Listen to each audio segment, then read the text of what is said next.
It's mutant versus machine.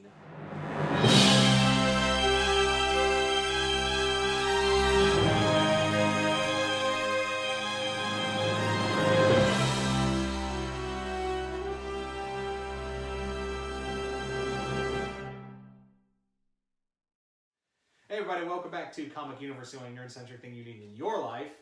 And once again here with Universal Fight Club, round one, fight!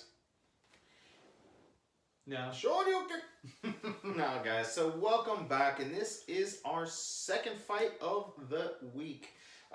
Today, just in honor of Deadpool, we could not just select Deadpool for our fight club. We had to get his co-star. Yes, the man from the future, Mr. Summers himself, Cable. He is upon us, and he is ready to wreak havoc. And he will be facing the T-1000 from Terminator. The Liquid Menace himself.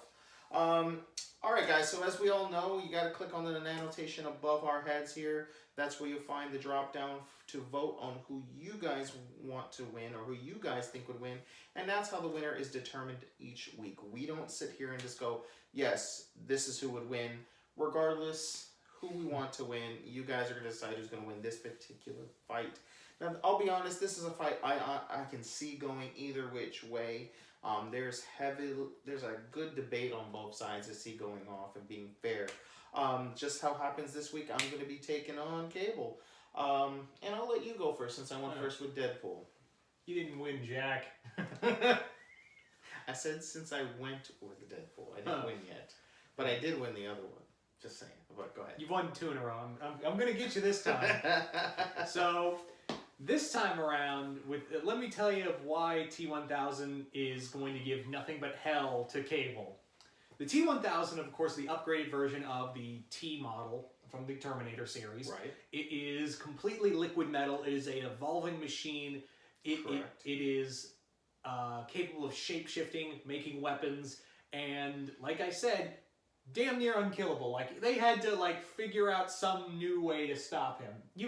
You had to either melt him or freeze him, and even then, freezing him isn't much of gonna stop him. Guarantee, yeah, it's not a guarantee. You needed molten lava to kill this thing. Right. The T-1000 is impervious to, like, explosions, bombs, bullets, getting decapitated. There's no stopping it. It can mimic your, a loved one's voice, their mannerisms, their body type. It could easily sneak up on somebody like Cable, and the problem is Cable may have psychic abilities, but he can't read a machine's mind. Right. So he could easily think, oh, it's, Domino, or it's my dad coming up to say, oh my god, I got a sword through my chest. Sure, yeah. Yeah. The T-1000 is also an excellent fighter. It has enhanced speed. It's, when it locks onto somebody, it does not stop. You know, this thing is a, strategic genius. It's a strategic, yes, it's a strategic, yeah. It's really good. It's really good at killing people. Can't talk. Cable is going to get torn to shreds here. Okay, all right, not bad. You put up a good first round debate. All right, so my turn. Cable, come on. And let's not even take what we saw in the movie. The movie is nothing compared to what this guy has done in the comic books and the source material. This guy is top-notch, 100% grade A ass kicker. This dude is not afraid of anyone, anywhere, anyhow. He is balls to the wall, 100% willing to kill whether you're a kid, a woman, a mutant, a machine. It doesn't matter. This dude was willing to go toe-to-toe, nose-to-nose with Apocalypse. This guy did not care, okay, if he was inferior or not. He was taking out this mutant menace at any cost.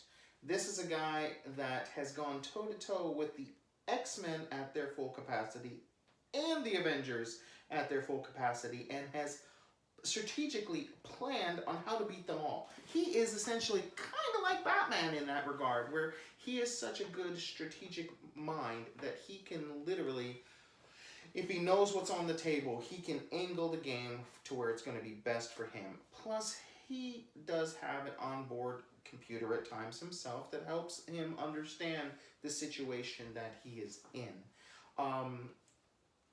being from the future with the Terminators, this could be any, and again, if we're talking about our joint universe, this could be a variation of Cable that knows about Skynet. This could be, and this is a could be, that knows what these Terminators are capable of. But even if he doesn't, you kind of mapped it out to where you, in my opinion, you made it an easy win, an easier win, not an easy win, an easier win for me. Yes, he could not be able to read the mind of the machine. But once he tried to read the mind of the machine and got no feedback, a light bulb would pop above his head and his guards would be up to where it wouldn't be as simple as just a simple blade to the stomach. And let's be honest, a simple blade to the stomach on Cable, it's not going to do much. And depending on which side of the stomach you hit, you could just be ripping through more metal. And to him, this is an easier repair, if you will. But let's not forget, round two, go. Let's not forget that the T-1000 is capable of it could stretch and put its liquid metal through the little compartments in the biomechanical parts of his body and just shred it to pieces. Absolutely. So he'd be a one-armed man in a fight. Yeah, no, I see your point. But now we have to talk about the tech. The tech that this guy can carry on. To be honest, it's just not fair. It's skies are the limit when we're talking about someone coming from the future. We've seen a little bit in the film, the type of things that a writer can come up with. So same thing, concussive blast. We could have freeze grenades, essentially, where not just freeze you in terms of ice, but just like the concussive force keeps you still. And let's say he does have freeze grenades. He could freeze him. It's an endless amount of technology at the disposal of Cable to where this fight just might not be as hand-to-hand. It's definitely a good one.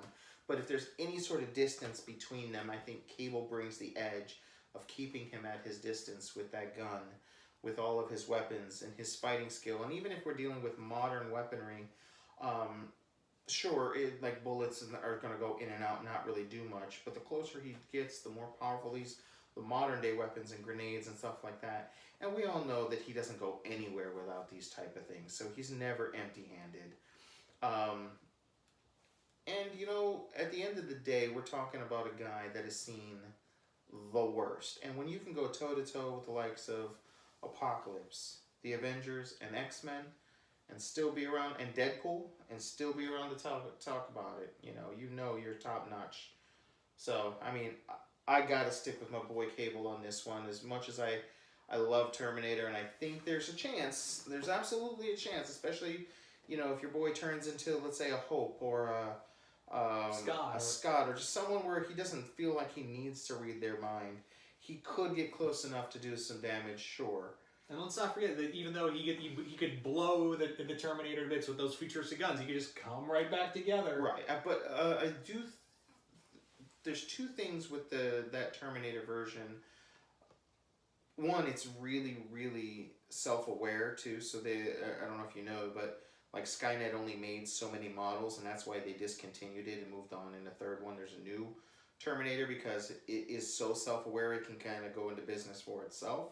So I don't know. I'm not saying that would play into Cable's factor or not, but it could play into against Skynet, which essentially would turn Skynet against the Terminator. Does that make sense? It's a possibility. I don't know. I can't think of a scenario where in this particular fight that would happen, but that's actually a part of the lore of that machine. And I think there's only 40 meters is a pretty good distance, but I think the pieces are only active 40 meters from each other. Again, that's still a great distance. But still, I think it's not something out of the realm of possibility of Cable figuring it out. Boom, pieces fly, they come back together. What if I go boom and keep those pieces from coming back together? You're going to have to use a lot of ammo on that. But if there's anyone that has a lot of ammo, it's definitely Cable. He's a walking tank. So, Universe, that's how I see it. Unless you have a rebuttal to that, I just see Cable going in. But I will concede that if it gets hand-to-hand, this fight can definitely go the other way. I just think Cable keeps it at a distance, realizes what he's dealing with, and just keeps the enemy at bay at a distance is how I see the win coming. All right. So, Universe, let us know who you guys think is going to win. Don't forget to click the annotation above. Vote, vote, vote, vote, vote. That's the only way we know who won. And guys, do you have anyone for next week? Oh yeah, so for next week, the fur is definitely gonna fly when we pit Rocket Raccoon versus Chewbacca. Yeah. Yeah. So in honor of Star Wars, we're gonna hit you at least with one, maybe two next week, for the Star Wars, and then we're gonna kind of go into what we want to do. We're just doing this one for the movies now, but guys, definitely let us know who you think wins this fight. How do you see it playing out? Who do you want to see fight each other next? And vote above. Don't forget to share, like, subscribe, all that jazz. And until next time, See you once more in the universe.